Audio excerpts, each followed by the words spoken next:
Assalamualaikum warahmatullahi wabarakatuh. Perkenalkan, nama saya Farik Wastu Nuzulul Qur'ani, mahasiswa Prodi Ilmu Hukum Universitas Muhammadiyah Kota Sukabumi dengan NIM 22320110019. Yang terhormat, dosen pengampu mata kuliah Hukum dan HAM, Ibu Eriska Ginalita Dwi Putri SHMH. Baik, di video ini saya akan membahas perkembangan HAM di dunia dan pengaruh Islam terhadap perkembangan HAM. Yang pertama adalah hak asasi manusia atau yang bisa disingkat dengan HAM dapat didefinisikan sebagai hak-hak dasar yang melekat pada diri manusia sejak lahir sebagai anugerah Tuhan Yang Maha Esa dan bersifat universal serta abadi, yang harus dihormati, dijunjung tinggi, dan dilindungi oleh negara, hukum, pemerintah, dan setiap orang demi kehormatan serta perlindungan hak, harkat, dan martabat manusia. Beberapa karakteristik atau prinsip utama dari hak asasi manusia adalah, yang pertama adalah universal. Hak asasi manusia berlaku untuk semua orang tanpa terkecuali, tidak mengenal yang namanya perbedaan, suku, ras, agama, jenis kelamin, bahasa, maupun status sosial. Yang kedua ada melekat dan tidak dapat dicabut. Hak asasi manusia merupakan hak yang melekat pada setiap manusia sejak lahir dan tidak dapat dicabut atau dihilangkan oleh siapapun. Yang ketiga ada independen dan saling terkait. Pemenuhan satu hak akan mempengaruhi pemenuhan hak lainnya, sehingga hak asasi manusia harus dipenuhi secara utuh dan komprehensif. Yang keempat ada tidak dapat dibagi-bagi. Hak asasi manusia merupakan satu kesatuan yang tidak dapat dipisah-pisahkan. Artinya itu tidak ada prioritas di antara hak-hak lainnya gitu. Yang kelima, tidak dapat dipertukarkan. HAM tidak dapat dipertukarkan dengan hak atau kepentingan lainnya. Dengan demikian, hak asasi manusia merupakan hak dasar yang melekat pada diri manusia yang harus dihormati, dilindungi, dan dipenuhi oleh negara demi menjamin kehormatan dan martabat manusia. Selanjutnya ada perkembangan hak asasi manusia di dunia. Konsep hak asasi manusia telah lama dan berkembang dari waktu ke waktu. Sejarah mencatat bahwa upaya penegakan hak asasi manusia sudah dimulai sejak zaman kuno, salah satunya dengan dikeluarkannya Piagam Madinah pada abad ke-7 Masehi oleh Nabi Muhammad SAW. Piagam tersebut mengatur berbagai hak dan kewajiban masyarakat Madinah, termasuk hak-hak dasar warga negara.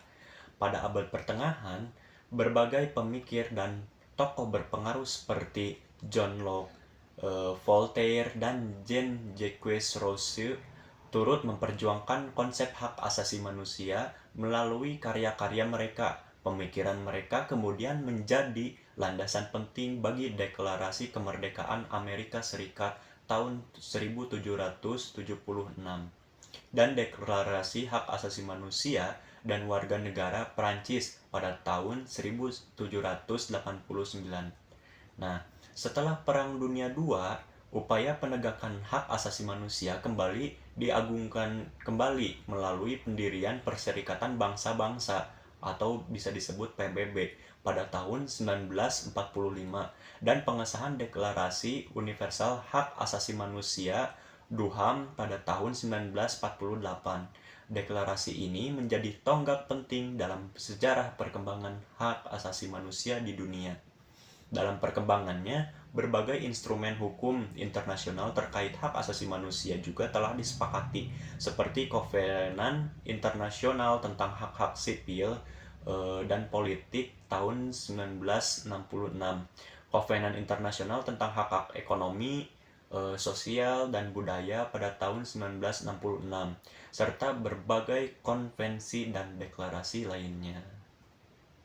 Selanjutnya, ada pengaruh Islam terhadap perkembangan hak asasi manusia. Nah, Islam itu sebagai agama universal memiliki pandangan yang kuat dan komprehensif mengenai hak asasi manusia. Ajaran Islam telah meletakkan fondasi bagi penegakan hak asasi manusia sejak 14 abad yang lalu. Jauh sebelum konsep hak asasi manusia secara global itu diakui. Nah, beberapa prinsip dan konsep hak asasi manusia dalam Islam antara lain yang pertama persamaan derajat dan kebebasan individu.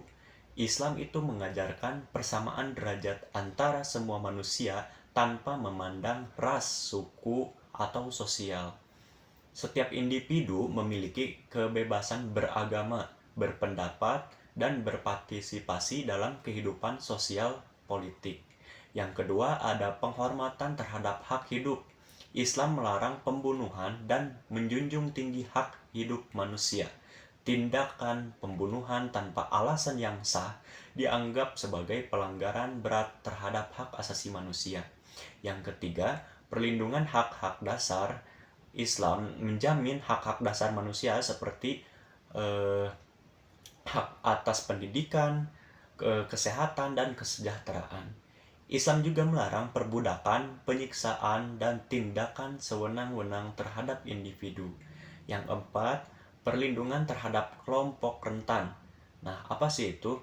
Islam memberikan perhatian khusus dan perlindungan terhadap kelompok rentan seperti anak-anak, perempuan, dan kaum miskin. Nah, ajaran-ajaran Islam tersebut menjadi landasan penting bagi perkembangan konsep HAM di Indonesia, terutama dalam hal penghormatan terhadap martabat manusia, persamaan derajat, dan perlindungan hak-hak dasar. Pengaruh Islam ini juga dapat dilihat dalam berbagai deklarasi dan instrumen hukum internasional terkait hak asasi manusia yang telah disepakati. Selanjutnya, ada kesimpulan dari pembahasan perkembangan hak asasi manusia di dunia dan pengaruh Islam terhadap perkembangan hak asasi manusia. Yang pertama itu adalah konsep hak asasi manusia itu telah berkembang sejak zaman kuno, bahkan jauh sebelum deklarasi-deklarasi modern tentang hak asasi manusia, seperti Deklarasi Kemerdekaan Amerika Serikat dan Deklarasi Hak Asasi Manusia dan Warga Negara Perancis. Salah satu contoh awal adalah Piagam Madinah yang dikeluarkan oleh Nabi Muhammad SAW pada abad ke-7 Masehi.